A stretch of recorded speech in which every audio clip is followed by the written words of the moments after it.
Olá, nono ano, estamos aqui para a nossa aula de produção textual, certo? Na aula passada a gente fez uma revisão, né, da teoria dos gêneros textuais trabalhado na nossa apostila 2, certo? Então, hoje a gente vai fazer a correção da atividade do material que foi na agenda de vocês, certo? Espero que vocês tenham resolvido esse material em casa, alguns devem ter impressos, outros terem colocado as respostas no caderno, então vamos fazer a correção da nossa atividade, certo? Então, vamos lá para as nossas questões. Então, nono ano, vamos às nossas questões. Eu coloquei esse texto inicial aí para vocês, né? Do posto, logo existo, né? Eu acho que vocês nas aulas aí de filosofia ou na aula de história, vocês já devem ter escutado essa frase, né? Só que de uma forma diferenciada, né? Posto, logo existo, faz referência à frase do René Descartes, que diz, penso, logo existo.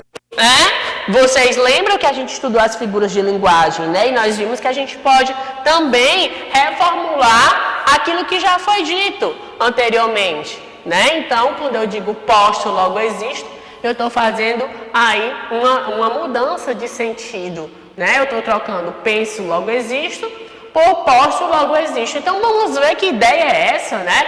Que você postar, logo existe, que o texto vem trabalhar. Olha aí, gente. Começam a pipocar alguns debates sobre as consequências de que se passam tanto tempo conectado à internet. Já se fala em saturação social, inspirado pelo recente depoimento de um jornalista da The York Times, que afirmou que sua produtividade no trabalho está caindo por causa do tempo consumido pelo Facebook, Twitter e agregados. E que hoje ele vê diante de uma escolha entre cortar seus passeios de bicicleta em alguns desses hábitos digitais que estão me comendo vivo. Ou seja, o que é isso?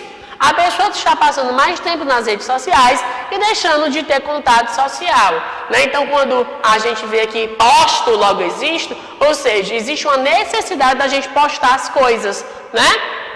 Então, vamos lá. A antropofagia virtual.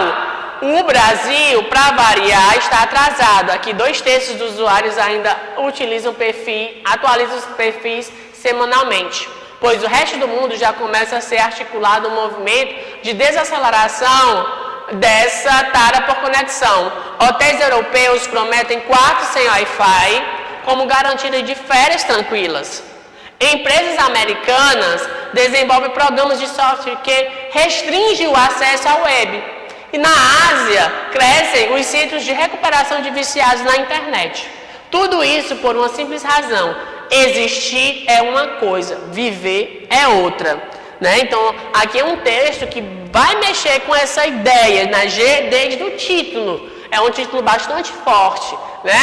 Penso, logo existe, Descartes, né? Teria aí que reavaliar seu cogito ergo sum, pois as pessoas trocarão o verbo pensar por postar. Posto, logo existo.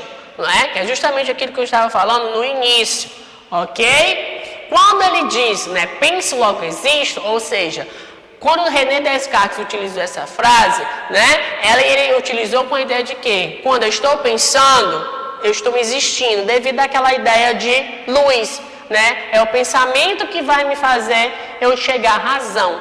Então, quando eu posto, logo existo, muitas pessoas têm a necessidade de postar algo para dizer que estão fazendo algo, né? Que estão vivas, certo? Vamos seguir aqui. Tão preocupadas em existir para os outros, as pessoas estão perdendo um tempo valioso em que poderiam estar vivendo.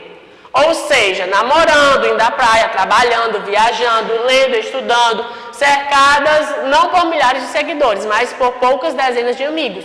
Isso não pode ter se tornado tão obsoleto, porque as pessoas preferem estar em redes sociais com maior número de seguidores do que mesmo estar rodeado de amigos, certo?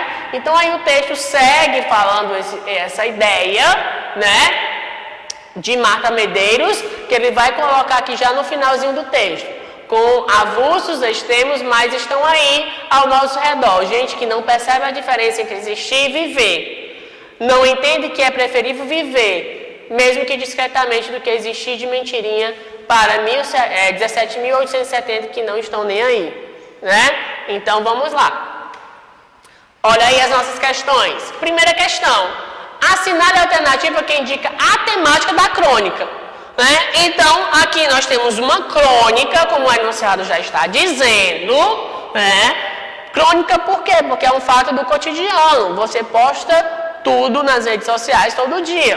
Então, item A: o tempo que destinamos aos relacionamentos em redes, relacionamentos reais, as consequências de ficar muito tempo conectado na internet.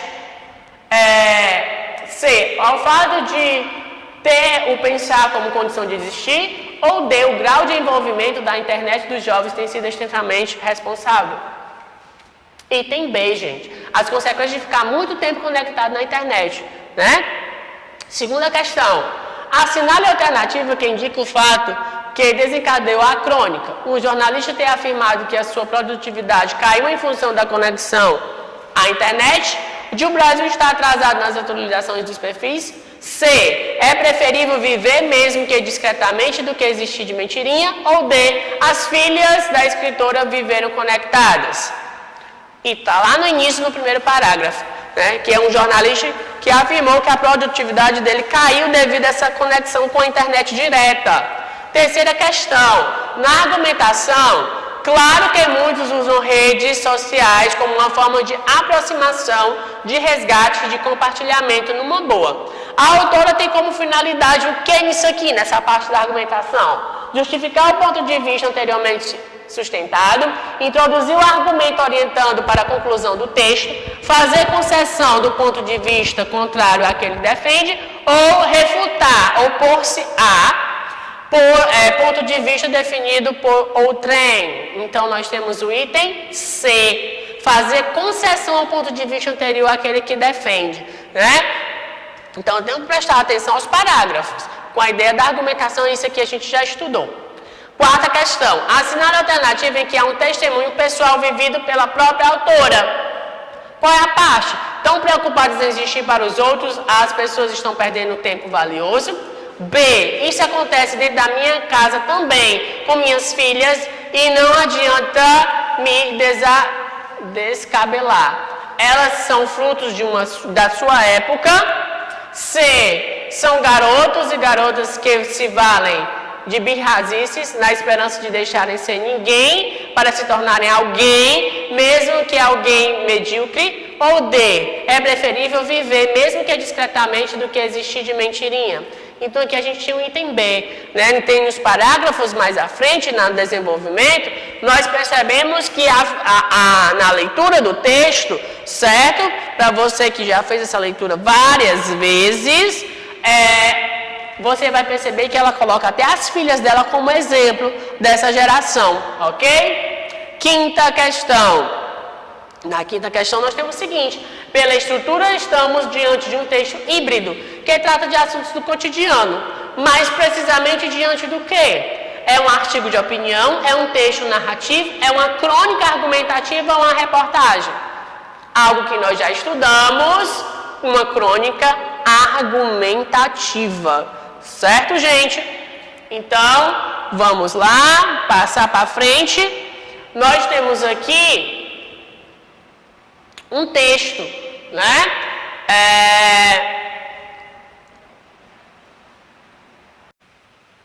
Então, gente, nós temos um poema, né, que nós vamos tratar desse gênero, certo? A partir de agora. Então, vamos aqui, ó. O poema a seguir trata o sentimento de amizade. Meus amigos, quando me dão a mão, sempre deixam outra coisa. Presença, olhar, lembrança, calor. Meus amigos, quando me dão, me deixam na minha, a sua mão. Então, esse texto do Paulo Leminski, né, ele está perguntando aqui, quantas estrofes e quantos versos tem no poema? Nós estamos percebendo aqui, ó, 3 estrofes, né, 3 divisões aí, com 11 versos. Se vocês contarem cada linha dessa daí, é um verso, então nós temos 11 com 3 estrofes. Percebam que são versos bem curtos e tem um aqui até com palavras, né? Então, vamos seguir aí. O poema tem rimas finais quais? Né? Se a gente olhar aqui, nós temos sim, uma lá no finalzinho. Rima final, somente a última. Dão com mão. Oitava questão. A presença dos amigos que ficam nas mãos do poeta marca-se por duas sensações, uma física e outra psicológica. Quais são elas? Né? Identifique-se. A física é o calor, que é justamente o contato, quando ele dá a mão a ele, e a psicológica, que é justamente a lembrança do amigo, certo?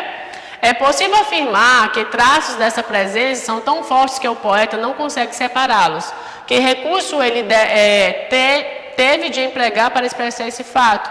A criação do substantivo composto, né? Lembrança, calor, como se fosse uma coisa só, tá ok? 10ª questão. Não tem muitos significados em português. A palavra mão tem muitos significados em português. Atribua a ela o significado adequado em cada frase, certo? Então, tinha uma ótima mão para a cerâmica. Habilidade, destreza, né? A pessoa tinha uma habilidade com o trabalho com a cerâmica. B. O poder passou às mãos da oposição. Controle, né? O poder está no controle da oposição. Cuidado, esta rua não dá mão à esquerda. Ou seja, sentido em que o veículo deve transitar. A questão da direção. Item D. Acho que esta sua redação tem mão de seu pai. Ou seja, influência, intervenção. Alguém lhe ajudou a escrever. Certo? Então, gente, essa foi a nossa atividade, certo? Espero que vocês tenham acertado aí o maior número de questões, ok? Então, até a nossa próxima aula.